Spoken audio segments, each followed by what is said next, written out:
So good afternoon students. Welcome you all to my chemistry channel chemistry पाठशाला। तो chemistry पाठशाला के channel में आप सभी लोगों का स्वागत है। तो आज हम न्यू रिएक्शन सीखने जा रहे हैं, that is the Cannizzaro reactions and Cannizzaro reactions aldehyde ketones shows Cannizzaro reactions. तो इस रिएक्शंस के अंदर क्या होता है बच्चों, एल्डिहाइड और कीटोन, ऐसे एल्डिहाइड और कीटोन जिसके पास में अल्फा हाइड्रोजन नहीं होता है। Those type of aldehydes and ketone which do not have any alpha hydrogen gives Cannizzaro reactions. Alpha hydrogen का आप लोगों को पता होगा बच्चों, अल्फा हाइड्रोजन कहाँ होगा, अगर अल्फा कार्बन मौजूद होगा तो वहां पे अल्फा हाइड्रोजन मौजूद होगा। तो हम सिंपल एग्जांपल लेते हैं केनिज़ारो रिएक्शन का। जैसे हमने एल्डोल कंडेंसेशन के अंदर पढ़ा है, एल्डोल कंडेंसेशन के अंदर हमने पढ़ा कि दो मॉलिक्यूल लेते हैं, दो मॉलिक्यूल ऑफ एल्डिहाइड, दो molecule of aldehyde react each other to form aldol. तो केनिज़ारो रिएक्शंस के अंदर भी उसी टाइप का है, लेकिन इसके अंदर ऐसे एल्डिहाइड काम आएंगे जिसके अंदर अल्फा कार्बन मौजूद नहीं होता है। अल्फा कार्बन मतलब इसके अगर अल्फा कार्बन भी नहीं है तो उसके बाद में अल्फा हाइड्रोजन भी नहीं होगा, तो अल्फा हाइड्रोजन मौजूद नहीं होना चाहिए। सबसे सिंपलेस्ट हम एग्जांपल ले लेते हैं HCHO का। HCHO is the simplest aldehyde which do not have alpha carbon, ये alpha hydrogen, sorry alpha hydrogen नहीं है। तो ये बच्चों ये क्या है, ये फंक्शनल ग्रुप है, this is the functional group CO carbonyl group. और ये जो कार्बन है ना बच्चों, ये कार्बन डायरेक्ट इस कार्बोनाइल ग्रुप से अटैच है, तो ये अल्फा कार्बन, ये अल्फा हाइड्रोजन नहीं है।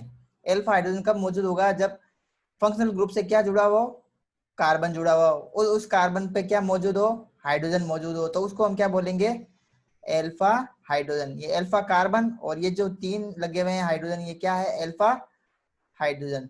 तो इसमें अल्फा हाइड्रोजन मौजूद है, लेकिन एल्डिहाइड फॉर्म एल्डिहाइड के अंदर कोई भी अल्फा अल्फा हाइड्रोजन मौजूद नहीं है। तो अब क्या होगा, अब ये इसके दो मॉलिक्यूल लेने हैं, तो दो मॉलिक्यूल में इस टाइप से लिखता हूँ HCHO, ये रिएक्ट करेंगे in the presence of concentrate KOH।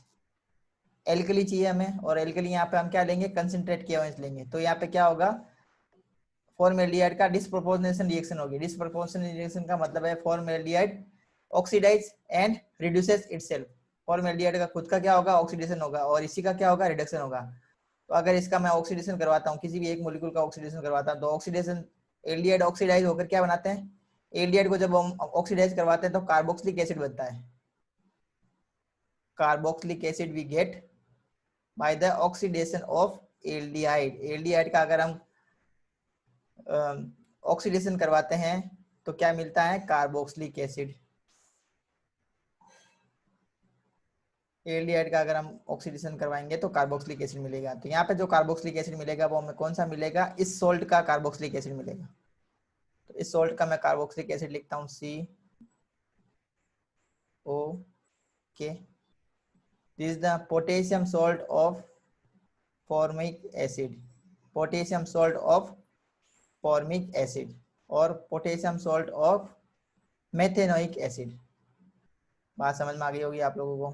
Plus एक का, इसका क्या हो गया, एक का हो गया ऑक्सीडेशन, तो ऑक्सीडेशन से हमें ये एसिड मिला। अब इसका हमें क्या करेंगे, दूसरे का क्या कर देंगे, रिडक्शन करेंगे। तो एल्डिहाइड का जब हम रिडक्शन करते हैं, एल्डिहाइड का अगर हम रिडक्शन करते हैं तो हमें क्या मिलता है, एल्कोहल मिलते हैं।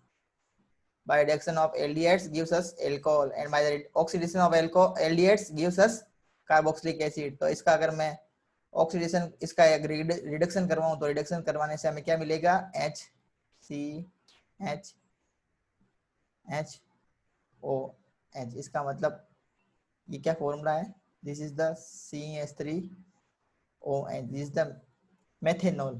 तो I think the reaction is clear to you. तो केनिज़ारो रिएक्शंस में क्या होगा, ऐसे एल्डिहाइड रिएक्ट करेंगे आपस में जिसके अंदर अल्फा हाइड्रोजन मौजूद नहीं हो।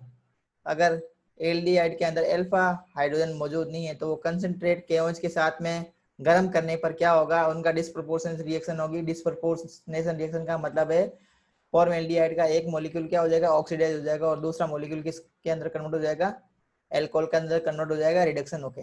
तो ये आप लोगों को समझ में आ गया होगा। नेक्स्ट हम केनिज़ारो रिएक्शंस के अंदर हम एग्जांपल लेते हैं बेंजील्डिहाइड का।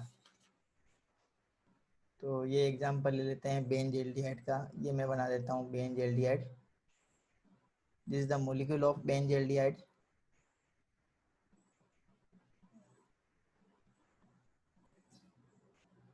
CHO।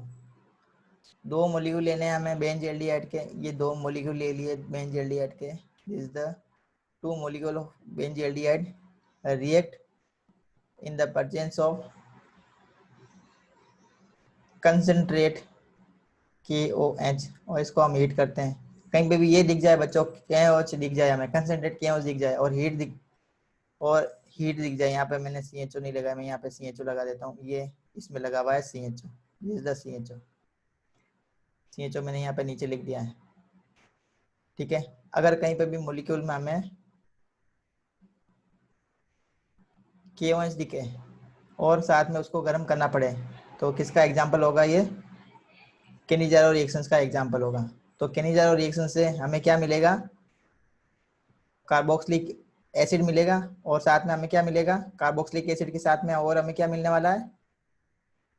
कार्बोक्सिलिक एसिड के साथ में एक का तो हो जाएगा ऑक्सीडेशन और दूसरे का हो जाएगा रिडक्शन। अगर मैं इसका ऑक्सीडेशन करवा देता हूँ तो मुझे क्या मिलेगा? Benzoic acid. तो ये बेंजोइक एसिड मिल गया, COOK। जो हम बेस लेंगे उसी का सोल्ट मिलेगा हमें। हमने बेस में क्या लिया है? KOH लिया है, तो जो सोल्ट मिलेगा हमें potassium salt of benzoic acid. Potassium salt of benzoic acid, एक का हो गया ऑक्सीडेशन, इसका हमने करवा दिया ऑक्सीडेशन। अब इसका हमें क्या करवाना? रिडक्शन करवाना है। तो रिडक्शन करवाने से क्या मिलता है हमें? क्या मिलता है रिडक्शन करवाने से? एल्कोहल मिलता है। तो मैं यहाँ पे लिख देता हूँ, इसका रिडक्शन हो गया और इस क्या मिल गया हमें? Alcohol, CH2OH। ये क्या मिल गया? Benzyl alcohol. This is the benzyl alcohol. So I think the reaction is benzyl alcohol. This is the benzyl alcohol. I think the reaction is clear to you. तो हमने जो रिएक्शंस पढ़ी है अभी, कौन सी पढ़ी है? केनिज़ारो रिएक्शन। केनिज़ारो रिएक्शंस के अंदर नेसेसरी कंडीशन क्या है? नेसेसरी कंडीशन ये है कि इसके अंदर जो हम एल्डिहाइड लेते हैं उसके अंदर अल्फा हाइड्रोजन मौजूद नहीं होना चाहिए। ऐसे एल्डिहाइड जिसके अंदर अल्फा हाइड्रोजन मौजूद नहीं होते हैं वो क्या करेंगे? केनिज़ारो रिएक्शन करेंगे। केनिज़ारो रिएक्शन किसकी प्रेजेंस में होगी? कंसंट्रेट KOH की प्रेजेंस में होगी, उसको हीट करना पड़ेगा। डिस्प्रोपोर्शनेशन रिएक्शन होगी। डिस्प्रोपोर्शनेशन रिएक्शन का मतलब है एक मॉलिक्यूल किसके अंदर कन्वर्ट हो जाएगा? कार्बोक्सिलिक एसिड में, और दूसरे मॉलिक्यूल का क्या हो जाएगा? रिडक्शन हो जाएगा, और रिडक्शन होकर कार्बोक्सिलिक सॉरी एल्कोहल के अंदर वो कन्वर्ट हो जाएगा। तो I think the Cannizzaro reaction is clear to you. Next हम बढ़ते हैं मिक्स केनिज़ारो रिएक्शन और क्रॉस केनिज़ारो रिएक्शन। जैसे हमने क्रॉस एल्डोल कंडेंसेशन पढ़ा है उसी टाइप से इसमें क्रॉस केनिज़ारो रिएक्शंस भी है। तो क्रॉस केनिज़ारो रिएक्शन हम पढ़ रहे हैं। तो क्रॉस केनिज़ारो रिएक्शंस के अंदर क्या होगा बच्चों? अलग अलग टाइप के एल्डिहाइड यूज में लेने, अलग अलग टाइप के एल्डिहाइड यूज में लेते हैं। क्रॉस केनिज़ारो रिएक्शन,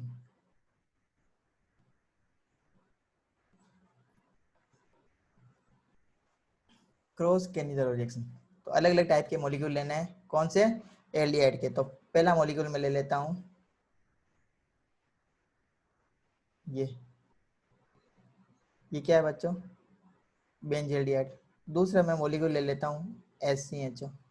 दोनों के अंदर एल्फा हाइड्रोजन मौजूद नहीं है। अगर एल्फा हाइड्रोजन मौजूद होता तो कौन सी रिएक्शन हो जाती? एल्डोल कंडेंसेशन हो जाता। ये बात ध्यान रखनी है।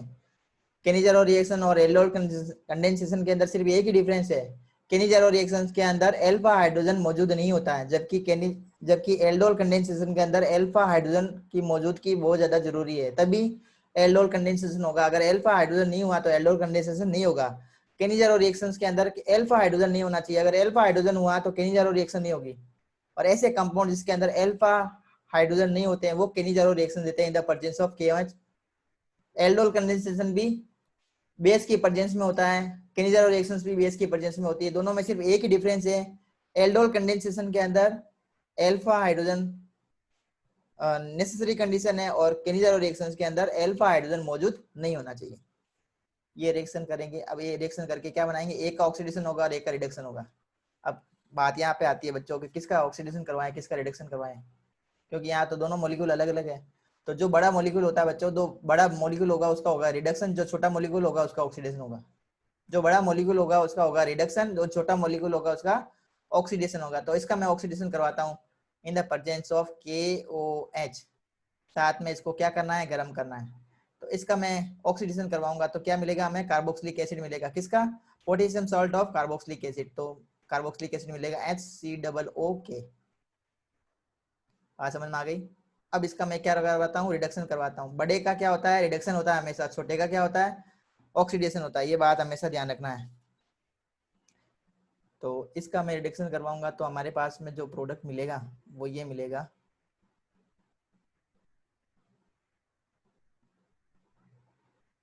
CH2, और यहाँ लगा देता हूँ CH2OH। CH2OH। तो ये क्या बना हमारे पास में प्रोडक्ट, ये बन गया हमारे पास में benzyl alcohol. Benzyl alcohol, benzyl alcohol. So I think the concept is clear. Concept आप लोगों को क्लियर होगा। अगर आप लोगों को कंसेप्ट क्लियर है